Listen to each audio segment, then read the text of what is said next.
Dengar suara saya dengan jelas. Hari ini kita background asli hari ini. No virtual hari ini. Original background. Okey. Jadi boleh dengar suara saya? Tolong tulis sikit kat ruangan chat. Kalau boleh dengar, respon sikit. Okey, terima kasih Kak Rahimah, Siti Junaidah, Ribah, Ribiah, okey, Razia, Mai Zaitun, Nabi Shah, Ummu Hafiz. Okey. Tuan Haji Zainal ada petang ni. Kelang.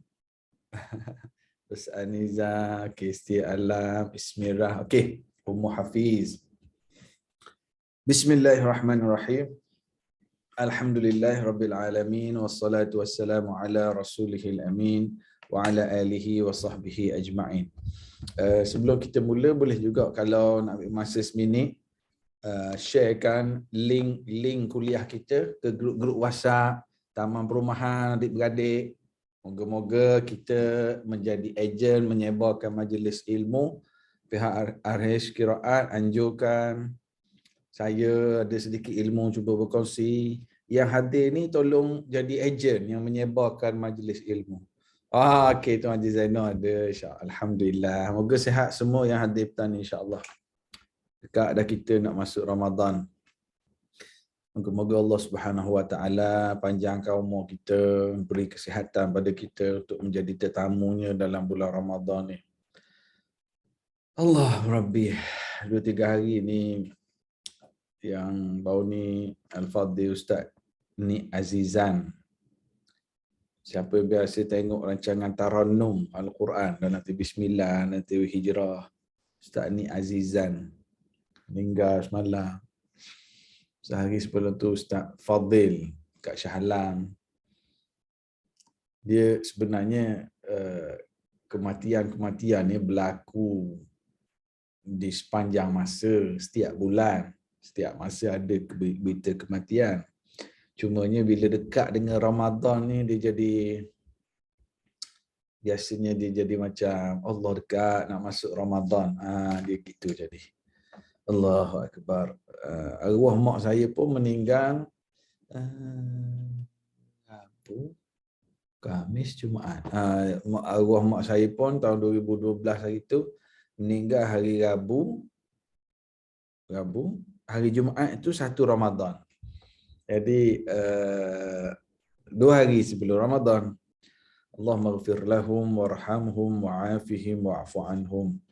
Allahumma ballighna Ramadan. Allahumma ballighna Ramadan waj'alna minas sa'imin al-qa'imin. Amin ya rabbal alamin. Buku yang sama dengan saya, muka surat 111. Bab fasal berlumba-lumba dalam menggalakkan kebaikan dan mengerjakannya tanpa ragu-ragu. Muka surat 111. Betul kan? Betul tak? Betul kan? Yang buku sama saya ni, kalau ikut saya catat ni. Betul kan? Muka surat 111. Pasal berkenaan dengan berlumba-lumba dalam menggalakkan kebaikan dan mengerjakannya tanpa ragu-ragu. Muka surat 111. Okey. Qala Allah Ta'ala fastabiqul khairat. Firman Allah Subhanahu Wa Ta'ala, maka berlumba-lumbalah engkau sekalian untuk mengerjakan pelbagai kebaikan. Kita dalam bab berlumba-lumba membuat kebaikan. Sebab tu saya kata tadi, kita berlumba-lumba. Kalau ada yang sedang menonton sekarang ni di live Facebook ataupun di YouTube live, berlumba-lumbalah buat kebaikan. Apa kebaikan yang kita boleh buat? Hadiri majlis ilmu. Dalam masa yang sama, tolong share. Itu pun berlumba buat kebaikan juga.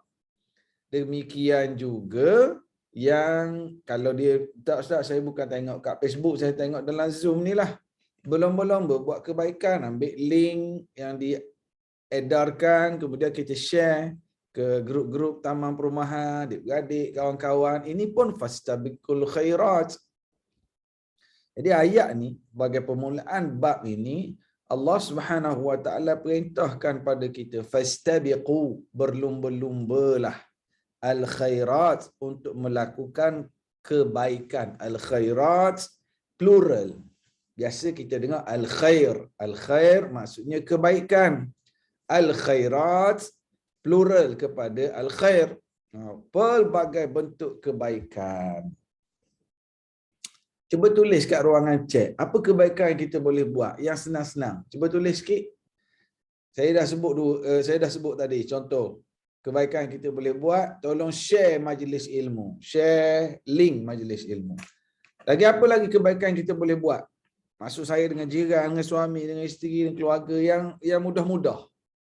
Yang kita kata nak sahut seruan Allah, fastabiqul khairat. Berlumba-lumbalah buat kebaikan-kebaikan.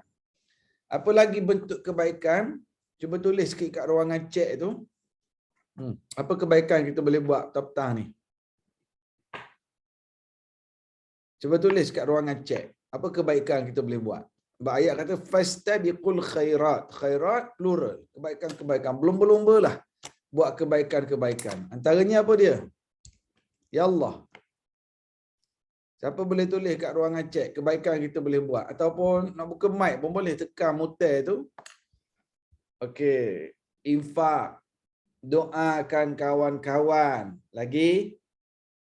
Terima kasih Kak Rahimah. Apa lagi bentuk kebaikan-kebaikan yang kita boleh buat? Fastabiqul khairat, yang kita berlumba-lumbalah buatnya. Apa lagi? Masing-masing khusyuk tengok kitab ni.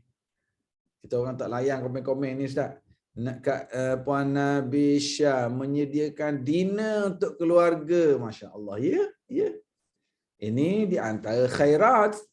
Sama ada menyediakan dinner tu masak ataupun order Grab food.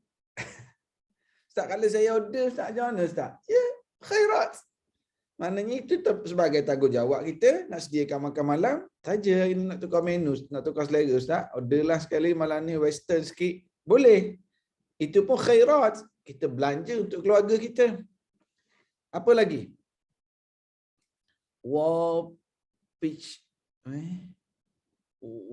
Why I pitch pets anak-anak. Oh ya, Tuan Haji Zainal, saya tak faham ni benda. Why I pitch pets anak-anak. WPT.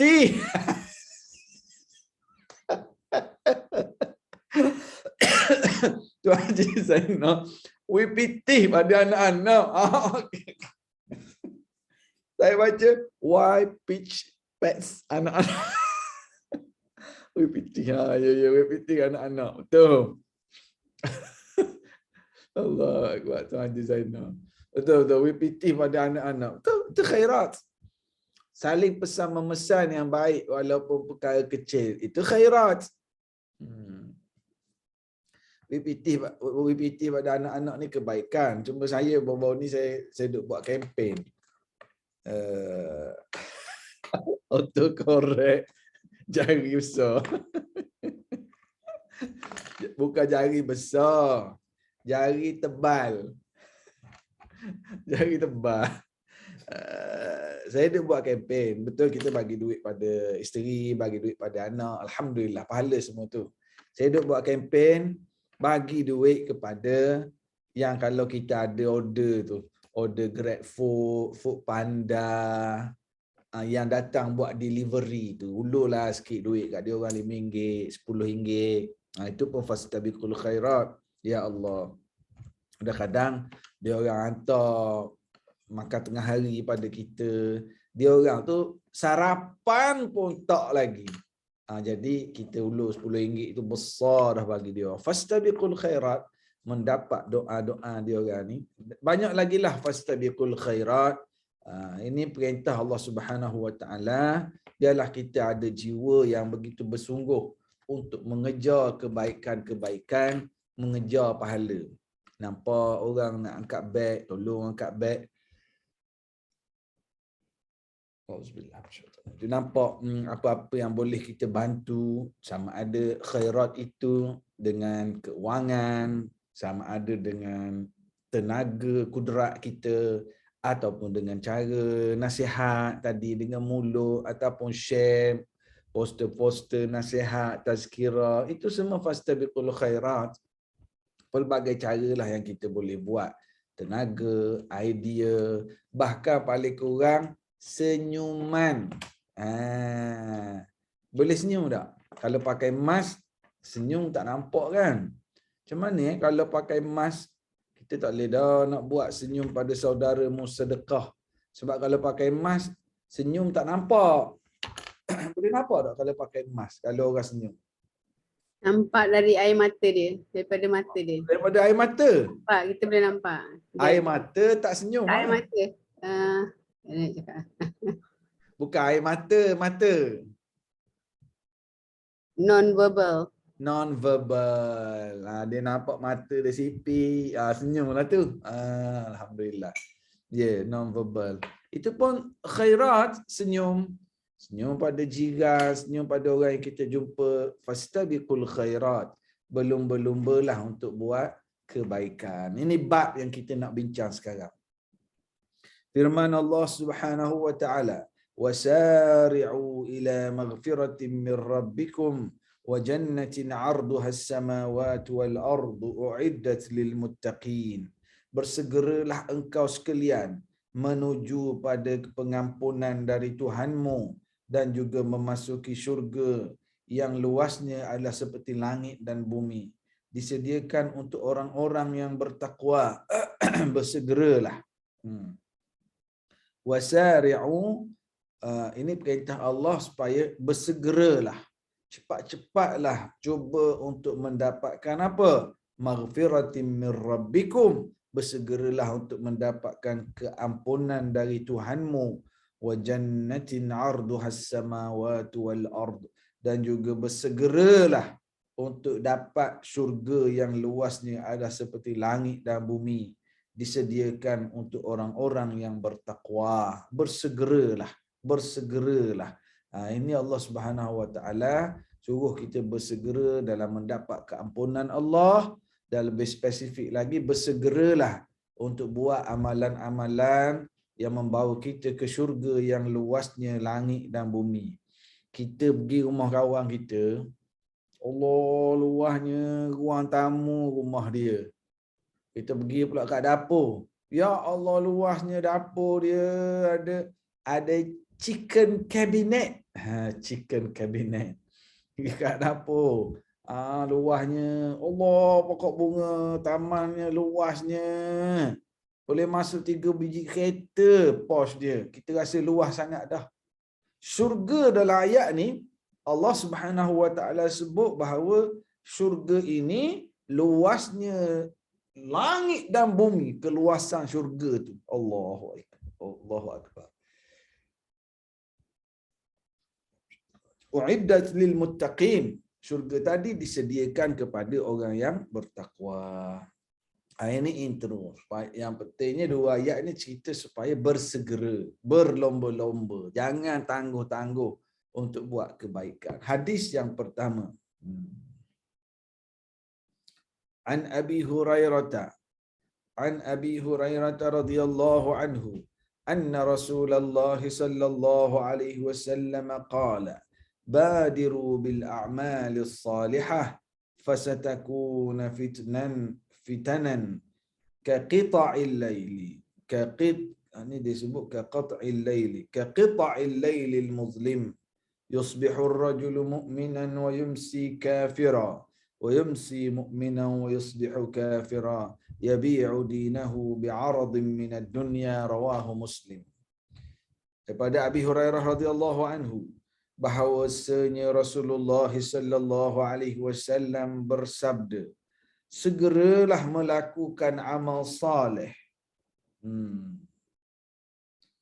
Sebab akan terjadi fitnah besar bagaikan gelap malam yang sangat gelita. Ketika itu seorang mukmin pada pagi hari tiba-tiba pada petang hari berbalik kafir, dan pada petang hari mukmin tiba-tiba pada pagi hari menjadi kafir, menukar agama kerana sedikit keuntungan dunia yang sederhana. Allahu akbar. Nabi sebut badiru bil a'malus salih. Bersegeralah, cepat-cepatlah melakukan amal saleh. Sebab nanti akan berlaku fitnah. Fitnah yang sangat besar, bagaikan gelap malam yang sangat gelita. Okey, apa maksud? Apa maksudnya? Apa maksud fitnah yang sangat besar? Nabi kata sekarang ni buatlah amal soleh. Buat cepat-cepat, jangan tangguh. Siapa nak buat amal soleh, buatlah sekarang. Sebab nanti akan muncul fitnah yang begitu besar, begitu teruk, seperti apa? Bagaikan gelap malam yang sangat gelita. Bukan masa itu jadi gelap, tetapi Rasulullah buat perumpamaan. Jangan duk tangguh nak buat amal soleh sekarang boleh buat. Nanti akan datang zaman fitnah teruk. Ketika itu teruknya fitnah seperti waktu malam yang gelap. Maksudnya apa? Agak-agak siapa tahu apa maksud Rasulullah nyatakan fitnah, teruknya fitnah seperti malam yang gelap. Maksudnya apa? Apa maksud baginda?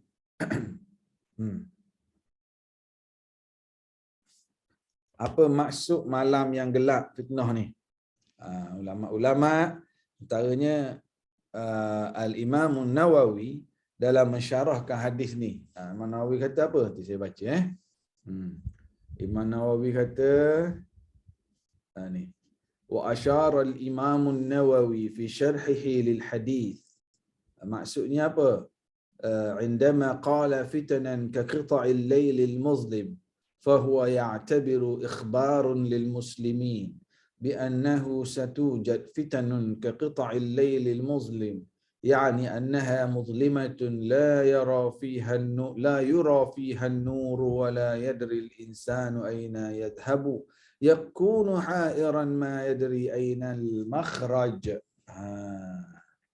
Ada bahasa Arab kata Imam Nawawi, maksud fitnah yang besar seperti malam yang gelap ini adalah pemberitahuan daripada Rasulullah sallallahu alaihi wasallam bahawa nanti akan berlaku fitnah akhir zaman seperti malam yang gelap. Maksud Rasulullah, kalau malam yang gelap tak ada cahaya.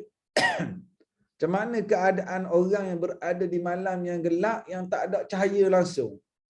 Macam mana mereka tak tahu nak pergi ke hala mana? Sini ke?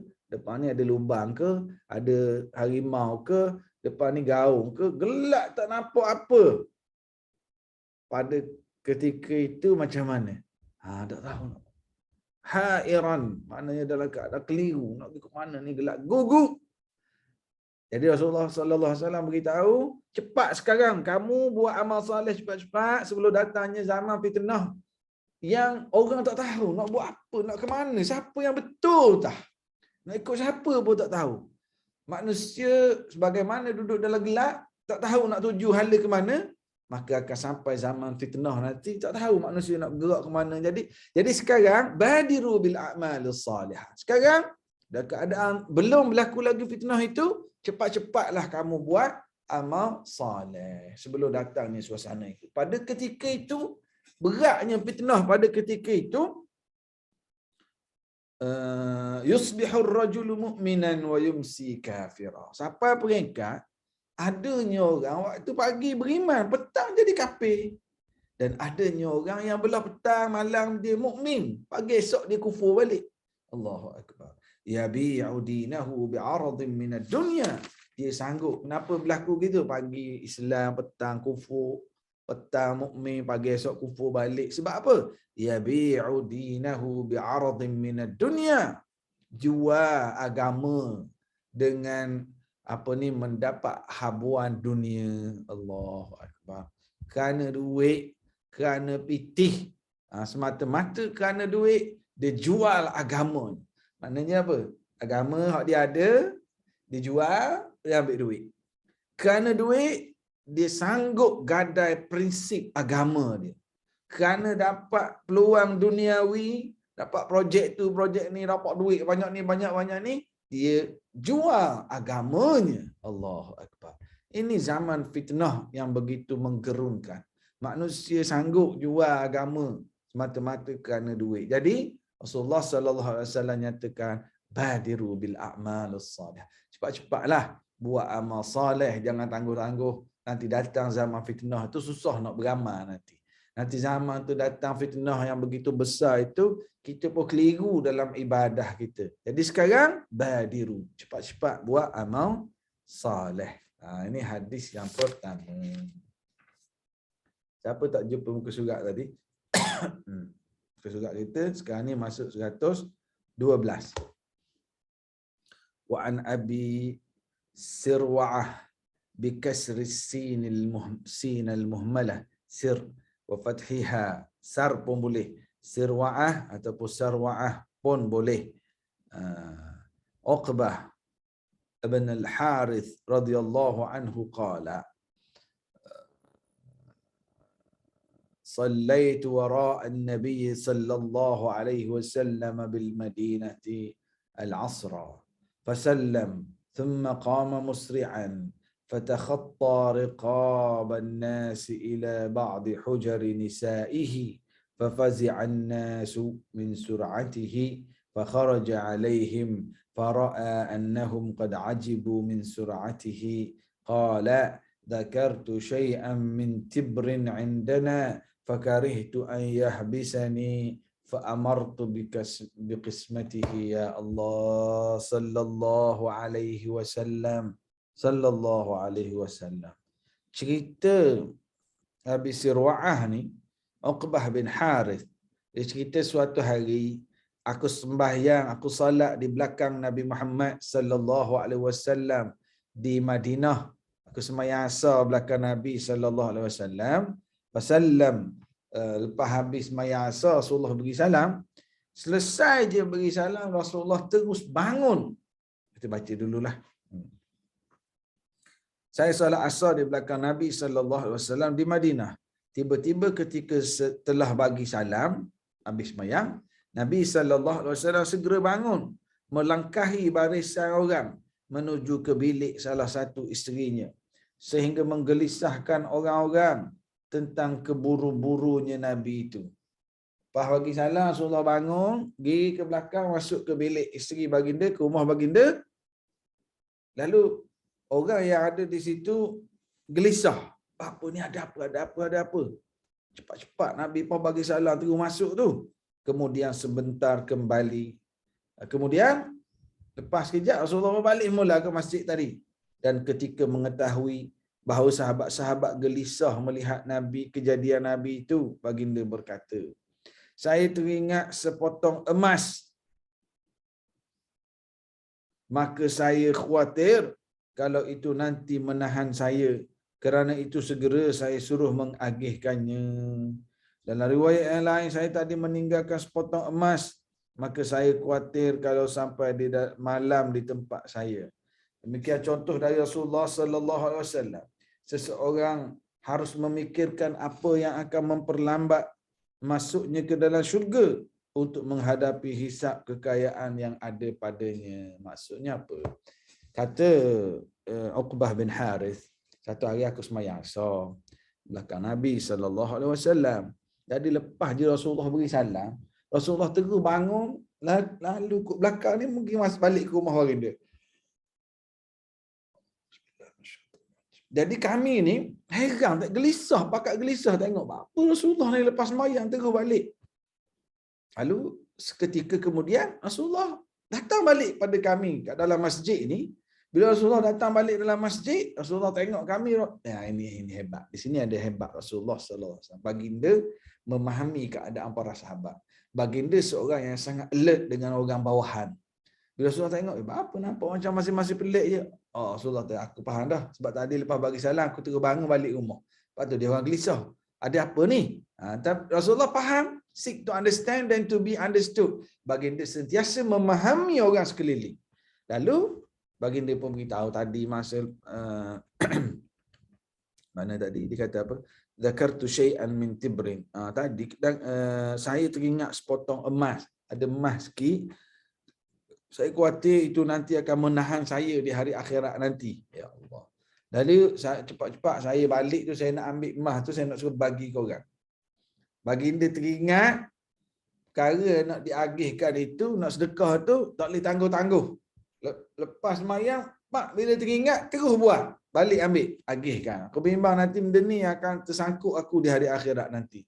sallallahu alaihi wasallam. Kita kadang-kadang kita buka telefon, buka Facebook, buka YouTube, ada iklan tahfiz, iklan nak baiki masjid, iklan untuk derma iftarus saim. Kita tengok dalam grup WhatsApp taman perumahan kita buka dah iklan. Macam mana ni untuk sponsor berbuka puasa, surau kat rumah 1,500 untuk satu malam. Kita tengok dah. Tunggulah dulu 2-3 hari lagi. Tunggulah nanti transfer. Tunggulah nak keluar 10K dulu. KWSP. Pitih dia banyak dah dalam akaun. Sibuk nak buat keluar 10,000. Seronok sangat nak keluar 10K. Dia tak tahu kesan pada ekonomi. Tak apalah. Kecairan duit itu. Okey. Jadi, apa ni? Jangan tangguh. Terus buat. Tengok ada nombor akaun masjid. Tengok nombor akaun surau. Tahfiz, rasa nak sumbang, terus transfer. Jangan tangguh. Jangan tangguh. Kita contohi Nabi SAW. Lepas mayang teringat, ada emas tu sikit nak bagi korang. Terus bagi dia bangun. Pergi settlekan dulu. Sallallahu alaihi wasallam. Perasan tak kita? Banyak kali kita ada niat nak buat benda baik. Nantilah dulu. Tangguh dululah nanti. Lah sekali duk tangguh. Tak buat jadi. Jadi kita contohi Nabi bukan bab sedekah saja. Bukan saja bab sedekah. Ingat nak WhatsApp kakak tanya khabar lama dah tak dengar khabar lepas dia kena COVID gitu. Kejaplah nantilah. Reply WhatsApp lain lah dulu. Lepas tu malam esok lah tak teringat. Jadi Rasulullah ajar kita dalam hadis ni, teringat je nak buat baik, jangan tangguh. Saya ingat ada seorang ni, dia selalu ikut. Saya ada malam-malam ada kuliah online. Semua ada seorang ni, dia selalu ikut kuliah. Dia duduk tengok saya jual habat saudak tu. Sejak dia mesej, "Ustaz, saya nak beli habat saudak 3 botol. Saya nak sponsor untuk Ustaz jadikan hadiah kepada penonton kuliah live." Dia WhatsApp je. "Okey Ustaz, saya nak beli habat saudak 3 botol. Ustaz iklanlah waktu kuliah nanti untuk bagi hadiah percuma pada penonton yang selalu dengar kuliah Ustaz ni. Saya bayar 3 botol." Dia pun terus transfer. Saya kata, ya Allah. Malu dah kita kata dia tu yang jadi dia buat gitu sebab dia makan, dia rasa selesa, hilang sakit lutut. Nak semayang senang ringan. Jadi saya kata kenapa ni? Dia kata Tok Guru dia pesan kena tamak pahala. Tok Guru dia pesan dalam bab amal baik ni jangan tangguh. Berasa nak buat, terus buat. Rasa nak senyum kat orang, terus senyum. Rasa nak WhatsApp tanya khabar, terus WhatsApp. Jangan tangguh. Rasa nak sedekah, terus transfer. Rasa nak buat benda ni, nak pergi tolong, nak pergi angkat barang, jangan tangguh. Ini Rasulullah nak ajar kita. Bagi dia lepas bagi salam, Zak bangun balik, orang tanya sebab apa? Aku teringat ada seketul mah nak bagi. Aku bimbang tangguh-tangguh ni, aku pergi settle dulu. Sallallahu alaihi wasallam. Hadis ini sangat sesuai. Imam Nawawi letak dalam bab badiru tadi. Fastabiqul khairat. Berlumba-lumba, bercepat-cepatlah buat kebaikan. Hadis yang ketiga. An Jabir radhiyallahu anhu qala qala rajulun lin-nabiy sallallahu alaihi wasallam yawm Uhud ara'aita in qutiltu fa ayna ana qala fil jannah fa alqa tamaratin kunna fi yadihi thumma qatala hatta qutil. Allahu akbar. Muttafaqun alaih. Ya Allah, ya Allah. Ya Allah, ya Allah. Jabir menceritakan pada hari perang Uhud. Ketika perang Uhud, ada seorang pemuda masa tengah perang ni. Dia tanya Nabi sallallahu alaihi wasallam, "Ara'aita in qutiltu fa aina ana?" Masa tengah perang Uhud. Jadi ada seorang pemuda dia pergi jumpa Rasulullah, "Wahai Rasulullah, kalau saya terbunuh dalam perang ni wahai Rasulullah, saya akan ada kat mana?" Rasulullah jawab, "Al-Jannah." Kamu akan dimasukkan ke syurga. Sebab mati di medan perang ini syahid. Dia tanya Nabi, kalau aku kena bunuh, dibawa ke mana? Al-Jannah. Dia kata, syurga. Lalu, fa'alqa tamaratin kunna fi yadihi thumma qatala hatta qutil. Dia ada buah kurma di tangan dia. Pegang buah kurma. Tanya Rasulullah, Rasulullah, kalau saya perang hari ni, kalau saya terbunuh dalam perang ni Rasulullah, saya ada kat mana? Rasulullah kata syurga. fa'alqa tamarat. Kurma hak ada tangan dia ni, dia lempar, dia buang kurma tersebut, lalu dia meluncur menghunus pedangnya, lawan dengan musuh. Begitu rindukan untuk dapat syurga, dia meluncur, qatala hatta qutil, dia terus berperang sehingga akhirnya dia gugur syahid, dia terbunuh dalam perang Uhud radhiyallahu an hadas sahabi. Moga-moga Allah Taala redai sahabat ini, masya-Allah. Dia tak tangguh. Jadi jangan tangguh. Ada duit, jangan tangguh bayar hutang. Jangan tangguh bayar sewa. Jangan tangguh nak buat kebaikan. Bayar hutang, bayar sewa ni kewajipan dah. Bukan kebaikan biasa, ni kewajipan dah bayar sewa, bayar hutang orang ni. Jangan tangguh. Yang berhutang, bayar hutang. Allahu akbar. Ingat Nabi sebut matlul ghaniyyu zulmun. Orang kaya, orang yang ada duit tapi sengaja lambatkan bayar hutang sampai masa dah habis tak bayar juga. Dan keadaan dia mampu, ini satu kezaliman kata Rasulullah sallallahu alaihi wasallam. Jangan tangguh. Allahu akbar. Nombor 4, hadis yang keempat.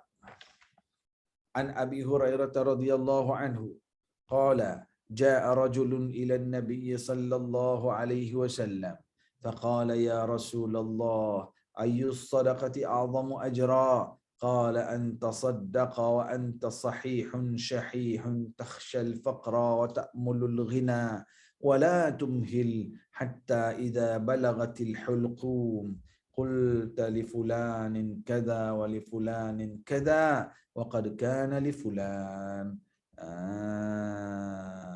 Muttafaqun alaih. Ini hadis yang menarik. Ni jawapan siapa yang nak tahu sedekah kat mana yang paling afdal. Sedekah dalam situasi apa yang paling besar pahalanya. Jadi kena ambil nota sikit yang ni. Ada 4 keadaan, ketika keempat keadaan ini terkumpul pada diri kita, pada saat inilah bersedekah paling afdal. Ya Allah. Ingat ada 4 poin. Abu Hurairah radhiyallahu anhu katanya ada seorang lelaki datang kepada Nabi sallallahu alaihi wasallam lalu bertanya, "Ya Rasulullah, sedekah manakah yang lebih besar pahalanya?" Inilah hebat para sahabat. Mereka suka tanya soalan kat Rasulullah. Jumpa je Rasulullah ada peluang tanya soalan. Kita macam mana? Jumpa je tok guru, ajak selfie. Jumpa ulama sibuk ajak ambil gambar. Ya Allah, ya Allah. Sahabat mereka jumpa je Nabi sallallahu alaihi wasallam, mereka ambil peluang untuk tanya soalan. Wahai Rasulullah, apakah sedekah yang paling afdal? Dengan makna dalam situasi macam mana sedekah paling afdal? Lalu Rasulullah sebut, sedekah yang paling afdal ialah sedekah ketika mana masih ada 4 ni berkumpul pada diri kita, pada saat itu bersedekah paling afdal. Okey. Anta saddaqa wa anta sahihun. Jumpa tak perkataan sahihun? Kat situ buat kecil sikit nombor 1. Sahihun. Jumpa tak dalam hadis?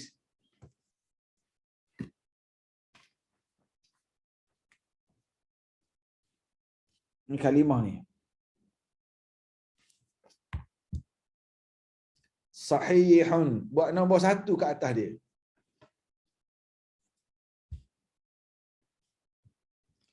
Sahihun buat nombor 1.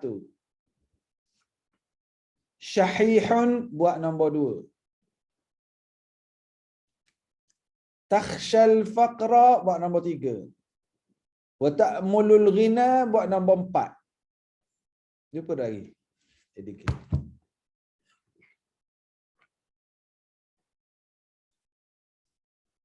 Satu, 2, 3.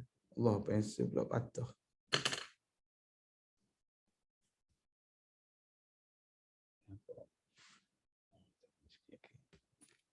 Perkataan sahihun buat nombor 1.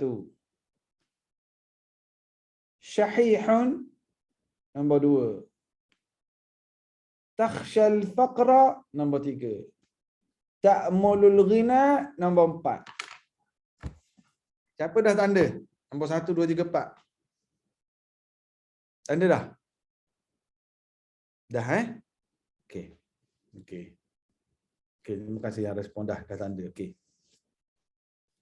Tengok mana sekarang. Tengok mana.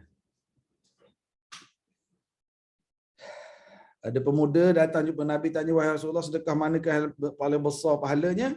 Jawab Nabi, bersedekah dalam keadaan sihat. Dekat perkataan sihat tulis nombor 1 pula.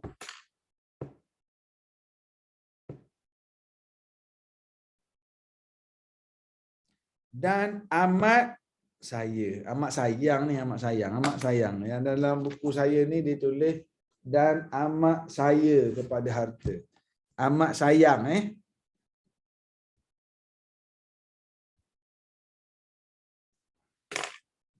amat sayang pada harta. Amat sayang pada harta ni tulis nombor 2. Masih takut miskin nombor 3. Dan mengharapkan kekayaan lagi nombor 4. Itulah makna yang kita letak nombor tadi. Sahihun maknanya sihat. Syahihun sayang sangat ke harta. Takhshal faqra takut jatuh miskin. Wa ta'mulul ghina nak sangat kekayaan.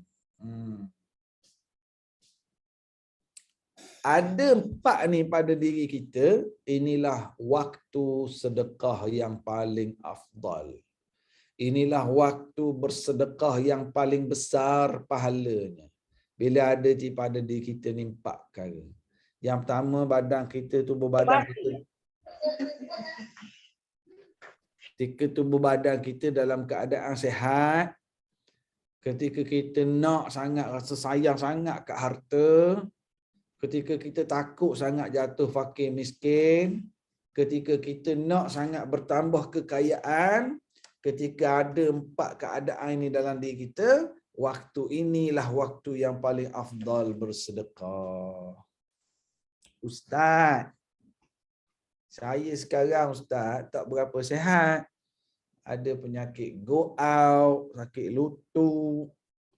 Saya tak berapa sihat sekarang Ustaz. Jadi macam mana? Sahihun tak adalah pada diri saya. Ustaz kata ada 4 tadi. Sihat, sayang sangat ke harta, takut jatuh miskin, nak kaya.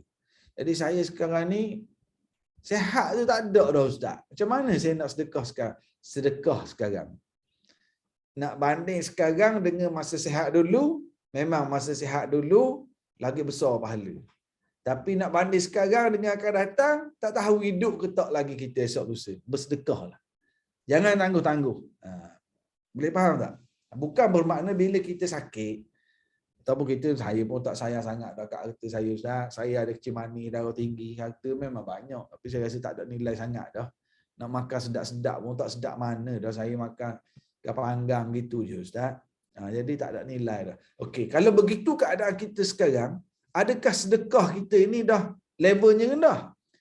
Nak banding dengan waktu sihat dulu, memang kalau waktu sihat dulu, waktu kita sayang kita lebih, waktu itu lagi afdal sedekah. Tapi tak apalah, sekarang kita dah ada kesedaran nak sedekah, kita ambil hadis lain. Jangan tangguh. Nak buat amal soleh, buat secepat mungkin. Dalam bab bersedekah, ada banyak bentuk sedekah. Mungkin kita bagi orang makan, mungkin kita belanja orang, kita sponsor buka puasa. Cari juga sedekah yang boleh kekal. Cari mana ada surau tenggelam banjir baru ni saya nak sponsor kapek untuk masjid besar sangat, cari surau lah. Mana yang surau yang rosak PA sistem baru ni, biar saya pasang lah. Gitu. Kalau kita tak ada rasa sangat kepada 3 dan 4 sebab dah faham tentang sedekah, macam mana Ustaz? Betul. Alhamdulillah. Kalau kita dah ada, tak ada rasa gila sangat kat harta, taklah takut sangat jatuh miskin, faham dah ketentuan Allah, taklah terlalu gila sangat pada harta. Habis Ustaz, kalau saya sedekah masa tu dapat pahala tak? Jawapannya dapat. Banyak tak pahala saya buat Ustaz? Pahala itu bergantung pada banyak dan ikhlas kita. Banyak ikhlas, besarlah pahala kita. Cumanya nak banding, sekarang alhamdulillah ilmu banyak dah ada kesedaran. Nak banding waktu dulu masa tengah sayang sangat kat harta, masa tu lagi afdal kalau sedekah. Ustaz, saya sekarang memang waktu tu Ustaz, memang sayang sangat harta sekarang, memang saya tengah sihat Ustaz. Tak nak jatuh miskin, nak kalau boleh tambah kaya. Kalau saya sedekah sekarang, inilah ke? Ya, ini keadaannya. Kalau saya tangguh dulu Ustaz, saya tak sedekah lagi. Cuma mungkinlah akan datang saya kurang sihat sikit, masa tu saya sedekah. Boleh tak? Boleh. Tapi masa tu dengan sekarang ini yang lagi besar pahalanya. Bukan bermakna bila tak cukup 4 ni, kita sedekah tak ada pahala. Besar pahala sedekah ni. Lagi hebat orang yang pandai pilih lah. Dia skor pahala. Dia cari perkara yang berpanjangan. Saya ni, Allahu Akbar, ni kursi sedap ni. Ni. Kursi Thomas. Kursi ni harga dia 600. 600 kursi ni. Ada seorang sahabat dia hadiahkan pada saya. Subhanallah. Setahun lebih dah saya pakai bulan Januari tahun lepas. Mana sekarang bulan 3, setahun lebih dah saya pakai kursi ni. Saya sebelum ni pakai kursi kat rumah ni. Bila setiap kali lepas kuliah, lepas live, masa Covid, lockdown. Jadi duduk kuliah online. Lepas kuliah, sejam setengah saya akan baring. Ini dalam bilik saya ni ada katil satu. Studio saya ni ada katil satu. Lepas live, sejam setengah saya akan baring letih. Lihat. Ada seorang sahabat tu dia kata, Ustaz, bagi alamat Ustaz, saya nak hadiahkan kursi ni untuk Ustaz. Kursi ni yang orang buat main game. Yang orang buat main game, memang berjam-jam dia duduk atas kursi. Jadi sahabat tu dia beli, dia push kat saya pun guna. Sekarang ni kalau kuliah sejam setengah, 2 jam, okey lagi. Sebab duduk ni selesa. Bunyi dah sikit sekarang. Ada bunyi sikit. Dia tu maknanya, dia tu orang muda lagi. Memang tengah duduk sayang sangat kat harta. Tapi dia rasa ini saham. Yelah, bukan nak kata bagi kat saya ni. Tapi bila kita guna buat kuliah, kita manfaatkan, pahala dia duduk relax je kat rumah. Pahala berjalan kat dia. Sama juga kita yang sedang menonton sekarang, dalam kelas sekarang. Kat tempat kita ada banjir baru ni. Ada banjir di Kelang, ada banjir di Seri Muda, ada banjir di Terengganu, kat mana. Adanya surau-surau yang tenggelam, ada sekolah pasti tenggelam, rosak kursi budak-budak nak belajar, kelas-kelas Quran. Jadi kita pergilah, jangan tangguh. Kita bersedekah kepada mereka, jangan tangguh. Ini sedekah yang panjang, sedekatun jariyah. Manfaatnya berpanjangan, pahala kita pun berpanjangan. Okey. Jadi tadi 4 situasi, 4 keadaan kalau ada pada diri kita, pada saat itulah sedekah yang paling afdal. Hadis yang kelima.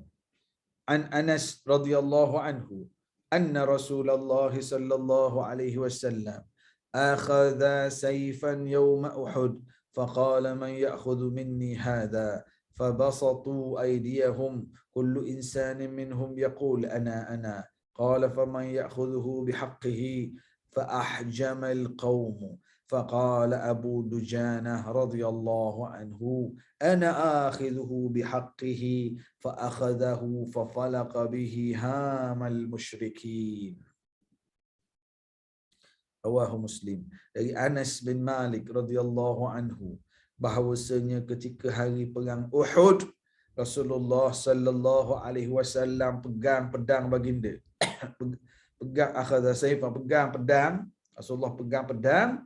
Rasulullah pun tawarkan kepada para sahabat masa perang Uhud, siapa yang nak terima pedang ni? Allahu akbar. Dalam perang, Rasulullah ambil pedang. Dia kata, siapa nak terima pedang ni? Siapa nak terima pedang ni? Maka hampir semua sahabat menghulurkan tangan. Masing-masing berebut nak. Sambil berkata, saya Rasulullah, saya nak. Kemudian Nabi SAW tanya lagi, siapakah yang akan terima ini dengan tanggungjawab? Siapa nak terima pedang ini dan menunaikan hak pedang ini? Maka diamlah semua sahabat. Semua senyap. Benda maksud Rasulullah kata, siapa nak pedang ni dengan menunaikan hak pedang ni? Sahabat senyap. Lalu muncul Abu Dujanah. Abu Dujanah radhiyallahu anhu salah seorang sahabat. Lalu dia pun bangun, saya akan terimanya dengan haknya. Saya nak terima pedang ini dengan tanggungjawab. Hak, saya akan tunaikan hak pedang ni wahai Rasulullah. Maka Rasulullah pun serahkan pada Abu Dujanah pedang tadi. Lalu Abu Dujanah berjalan. Dengan pedang dia jalan menuju ke arah tentera musyrikin. Perang dan memenggal leher tentera musyrikin. Abu Dujanah, dia ambil pedang pada Rasulullah, dia berjalan dengan begitu sombong ke arah tentera musyrikin ketika perang Uhud. Rasulullah tengok. Rasulullah kata, jalan macam ni, di waktu lain, jangan jalan macam ni. Jalan macam ni, hanya diharuskan dalam keadaan masa perang. Maksudnya apa? Jalan dengan begitu sombong, dengan begitu gedembek, bawa pedang. Ya, dalam perang takkan kita nak buat warok je. Dalam perang Abu Dujanah ambil pedang dengan begitu sombong dalam gelanggang. Kita tengok siapa? Khabib Nurmagomedov yang main tinju tu. Ada peminat sini. Jadi Abu Dujanah ambil pedang dengan begitu sombong, mara ke arah tentera musuh. Rasulullah kata, jalan macam ni selain pada tempat ni tak boleh. Maknanya jalan dengan sombong dalam medan perang boleh. Ni kita kena faham juga yang disebut konteks. Dalam konteks ni boleh jalan sombong sebab perang, sebab musuh. Kita tak boleh nak buat tunduk-tunduk warak gitu. Kita kena sombong dengan musuh dalam perang. Waktu biasa jangan jalan macam ni. Wala tamshi fil ardi maraha, jangan berjalan atas muka bumi dengan sombong waktu biasa. Dalam perang boleh. Jadi nak beritahunya Abu Dujanah, ini dalam bab bersungguh-sungguh nak melakukan kebaikan, bercepat-cepat, tak tangguh. Saudara kata, siapa nak ambil pedang ni dan menunaikan hak pedang ni? Ana ya Rasulullah. Abu Dujanah kata, saya. Lalu dia ambil, ditunaikan hak pedang ini, memenggal leher-leher tentera-tentera musuh al-musyrikin di dalam perang Uhud ini. Allah Rabbi. Okey. Kita baca hadis yang ke-6. Masih bersama saya? Cuba tulis sikit. Dari mana? Yang sedang bersama dalam kelas petang ni, kita nak tengok sikit dari mana? Belum kita baca hadis nombor 6. Cuba tulis sikit dari mana. Dari Singapura ada tak petang ni? Dari Singapura, dari Johor. Oh, dari Shah Alam, Kak Rahimah. Section berapa Kak? Kota Kemuning kan? Okey, Kak Zakiyah dari Singapura. Oh, Kak Rahimah section 9. Section 9. Kebab kat situ sedap tu, kebab Syria tu. Kat tepi kedai buah tu, fruity. Ya Allah, Nora Syabibi dalam van balik kerja. Ya Allah. Moga-moga diberkati masa Kak. Arhis Qiraat Perak. Safiah Johor. Ummu Hafiz Perak. Masya Allah, Masya Allah. Alhamdulillah. Kak Mariati, section 11. 11. Okey, section 11. Kita bulan Ramadan nanti macam mana? Masa ni sibuk nak buka puasa ni. Bulan Ramadan kelas kita macam mana jadual? Nanti bincang. Kalau dalam bulan Ramadan, kita nak baca kitab ni, dari segi timing macam mana? 5.30, 6.30 juga ke? Ataupun ni masa nak buka puasa ni? Okey. Sambung sikit ya. Kita sambung hadis ke-6. Fastabiqul khairat, berlumba-lumba untuk melakukan kebaikan. Hadis yang ke-6. An Zubair bin Adi qala ataina Anas bin Malik radhiyallahu anhu fashakawna ilayhi ma nalqa min al-Hajjaj فقال اصبروا فإنه لا يأتي زمان إلا والذي بعده شر منه حتى تلقوا ربكم حتى تلقوا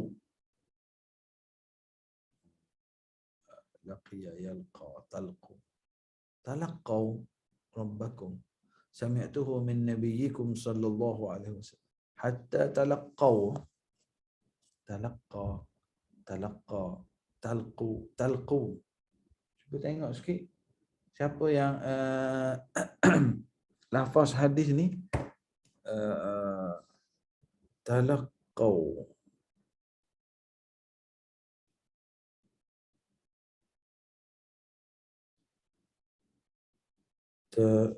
Talqaw. Talqaw, Ustaz. Bukan kitab Kan? talqaw. Saya rasa talqaw lah. Hmm. Dalam kitab ni silap cetak ni. Bukan talaqqaw, talqaw kan? Ada tak kitab lain? Talqaw rabbakum. Itu lebih tepat. Talqaw. Talqaw maknanya jumpa. Salah baris ni kena betul. Talqaw. Talqa. Allahu Rabbi. Daripada Zubair bin Adi, katanya kami datang mengeluh. Mengeluh ni mengadu. Kami datang mengadu kepada Anas bin Malik tentang ini zaman fitnah, zaman Yusuf bin Hajjaj Al-Thaqafi, zaman pemerintah yang zalim.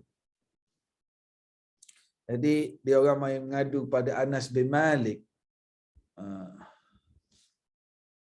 Rus Aniza talqaw, betul, talqaw bukan talaqqaw, talqaw rabbakum. Jadi dia cerita apa yang dilalui ketika Hajjaj yang kekejaman, yang zalim, memerintah dengan zalim, menyeksa orang. Ada orang ni adalah dia mengadu kepada Anas bin Malik. Siapa dia Anas bin Malik? Anas bin Malik adalah khadam Rasulullah sallallahu alaihi wasallam. Rasulullah hijrah ke Madinah, umur Anas 10 tahun. Dia berkhidmat pada Rasulullah 10 tahun. Ketika Rasulullah wafat, umur Anas 20 tahun. Dan Anas ini umurnya panjang, sampai 100 tahun lebih umur dia, berkat doa Rasulullah sallallahu alaihi wasallam.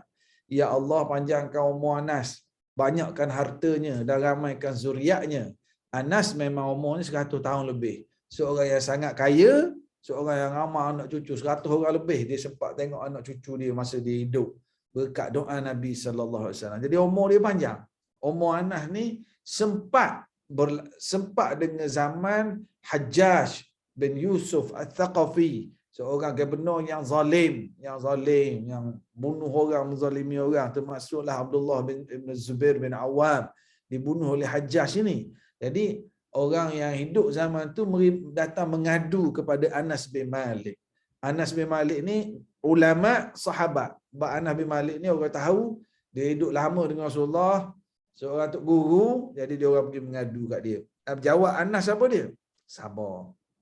Isbiru fa innahu la ya'ti zamanun illa walladhi ba'dahu syarrun minhu hatta talqaw rabbakum. Jadi bila datang jumpa Anas bin Malik, Anas kata sabarlah, sabar. Tiada datang satu zaman, satu masa melainkan yang di belakangnya, yang selepasnya itu lebih jahat lagi. Sehinggalah kamu bertemu dengan Tuhanmu. Saya mendengar perkara ini Rasulullah yang sebut. Rasulullah yang sebut macam ni, saya sebut hari ni. Rasulullah sebut macam mana? Rasulullah sebut sabar dengan ujian apa yang kamu lalui sekarang. Yang datang ni jahat, nanti lepas ni jahat lagi. Kalau yang ni teruk, nanti lagi teruk. Kamu sabarlah. Sehingga kamu bertemu dengan Tuhanmu. Sehingga kamu mati dalam keadaan istiqamah.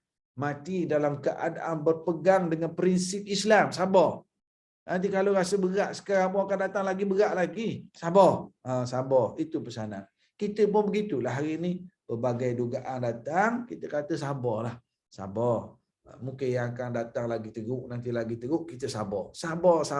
Sabar bila, Ustaz? Sehingga kamu bertemu Tuhanmu dalam keadaan kamu istiqamah, berpegang dengan prinsip agama. Hadis ke-7. Wah, ni penting ni. 7 perkara ni. Hadis ke-7 ni kena ambil nota ni. Kena letak nombor sekali lagi. An Abi Hurairah radhiyallahu anhu, anna Rasulullah sallallahu alaihi wasallam qala, badiru bil a'mali sab'an, hal tantaziruna illa faqran munsiya aw ghinan mudghiya au maradan mufsida au haraman mufnida au mautan mujhiza au ad-dajjal fasyarru ghaibin yuntazar au as-sa'ata fas-sa'atu adha wa amar rawahu Tirmizi. Ni kita tengok elok-elok ni. Yang ni kena letak tanda nombor juga ni. Daripada Abi Hurairah radhiyallahu anhu bahawasanya Rasulullah sallallahu alaihi wasallam bersabda, segeralah beramal kebaikan sebelum kedatangan 7 perkara. Garis dekat perkataan 7 tu, garis dulu. Garis dekat perkataan 7 tu. Dah garis?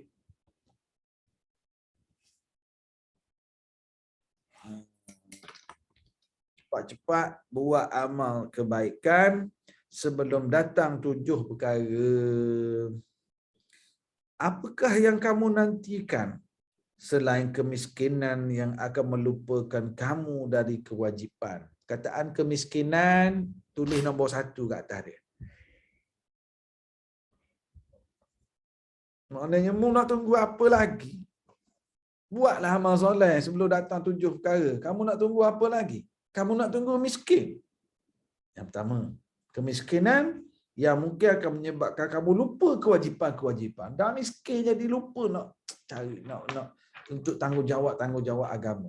Nak buat amal tu amal ni. Dah miskin, susah fikir nak beli susu, nak bayar sewa rumah, nak beli makanan anak, nak kena kerja situ, duit ni tak cukup, nak bayar ni, nak beli minyak kereta. Bila jatuh miskin, masa tu kamu dah munsia, tak ingat dah nak buat amal soleh, nak buat kebaikan, ya. Jadi buatlah, jangan tunggu 7 perkara ni datang. Yang pertama apa? Kamu nak tunggu miskin dulu? Jangan. Atau kamu nak tunggu kekayaan yang akan menimbulkan rasa bongkak yang melampaui batas. Congkak. Bukan rasa congkak. Congkak tu saya main dengan anak tadi. Main cokok tu. Teng. Kalah hari ni main dengan anak. Anak puasa. Teman dia puasa, dia lawan cokok. Ayah tak puasa. Kalah pula main cokok dengan anak. Itu congkak. Yang ni bongkak. Baik sikit. Bongkak, bukan congkak. Jadi nak tunggu apa? Jangan tunggu jatuh miskin yang menyebabkan kamu lupa daripada kewajipan-kewajipan. Dan jangan tunggu jadi kaya yang menyebabkan kamu jadi bongkak, jadi sombong, arrogant, melampaui batas. Kaya dah. Jadi tak peduli dah nasihat orang. Dah jadi terlalu sombong. Jangan dua ni. Atau penyakit yang merosakkan diri kamu. Jangan nak buat amal soleh, jangan duduk tangguh, cepat buat. Nak tunggu sakit dulu. Gitu maksud dia. Nak tunggu jatuh miskin dulu, tak ingat nak buat ibadah. Nak tunggu jadi kaya, nanti kaya sombong pula. Ataupun nak tunggu jatuh sakit dulu. Allahu Akbar. Allahu Akbar. Kita nak ucap tahniah kepada orang-orang yang dipilih oleh Allah dapat rasa positif COVID. Ada orang sampai stage 3, stage 4, oksigen tak cukup. Ada orang sampai peringkat ditidurkan. Kemudian sihat balik. Kemudian Allah Ta'ala bagi sihat. Allah bagi sihat balik. Dia pernah sakit, kemudian sihat balik. Dia pernah aksiden, lepas tu sihat balik. Dia pernah buat pembedahan jantung, lepas tu sihat balik. Orang macam ni bersyukurlah pada Allah. Bersyukur pada Allah. Masa sihat ni gunakanlah kesihatan. Adik ni Nabi, nak tunggu sakit balik. Nak tunggu sakit sekali lagi. Ingat tak masa sakit hari tu nak sembahyang susah. Masa sakit tu nak buat ibadah susah. Sekarang ni sihat dah ni. Jadi adakah kamu nak tunggu jatuh miskin sehingga lupa dah nak ibadah, ataupun jadi kaya nanti sampai jadi sombong, ataupun kamu nak tunggu kamu jatuh sakit? Duk 3 dah. Alhamdulillah. Orang yang menghargai kesihatan, orang sakitlah yang menghargai kesihatan. Masa sihat ni tak hargai sangat. Atau tua yang menimbulkan kelupaan dan habis tenaga. Ataupun nak tunggu tua dulu. Masa muda ni lah nak buat ibadah. Ada pula yang sedang menonton sekarang kata, ustaz saya lah hak tua tu. Dah tua pun kita nak tunggu tua lagi. Buatlah amal soleh. Sebelum datang tua yang menyebabkan kita letih, lemah badan. Ustaz saya hak tua tu ustaz. Kalau yang tua sekarang, Nak tunggu lagi tua. Gitu bahasa. Tapi yang saya tengok pada nama-nama yang bersama kita petang ni muda-muda semua kan. Kan? Yang ada dalam ni petang ni semua muda-muda. Yang bila dia nak masuk masjid dia tik, nak masuk shopping complex dia tik, yang keluar tu omor kan.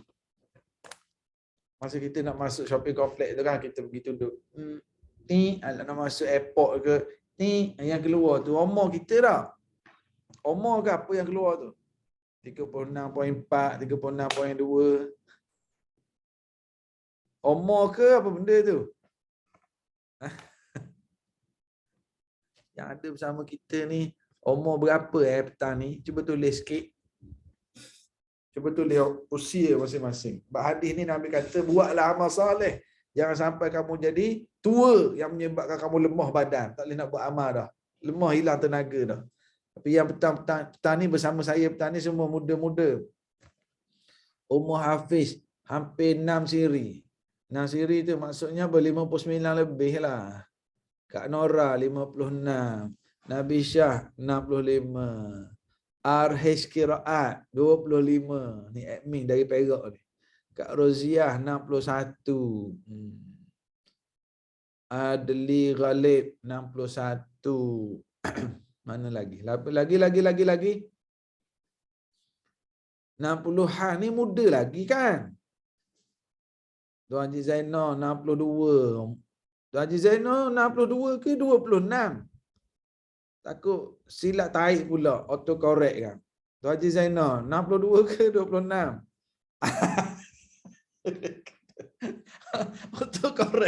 autocorrect dah. 26. Kak Normala 60, Siti Junaidah 54. Ya Allah, Kak Rahimah 69 paling tua, ya Allah. Allah, Syed Muhammad Hussein 75. Masya-Allah, masya-Allah. Masya-Allah. Ya Allah. Yang ada bersama petang ini yang jauh banyak pengalaman hidup daripada saya. Saya ni baca hadis adalah sikit ilmu berkongsi.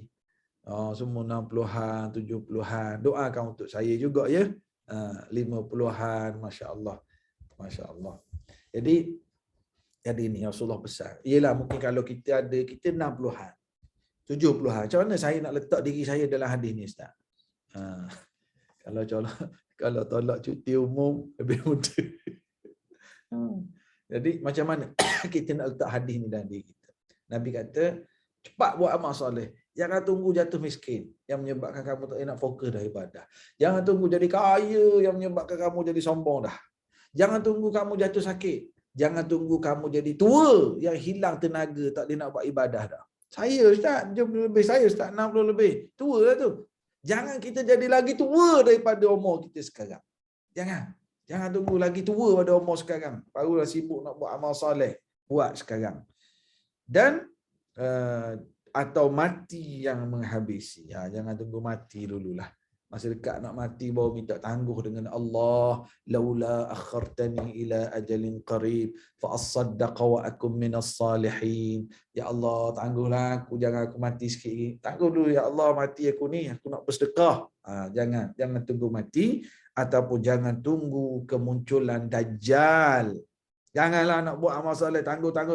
Last sekali Dajjal muncul pada ketika itu, susah nak buat ibadah. Maka ia sejahat-jahat yang dinantikan Dajjal.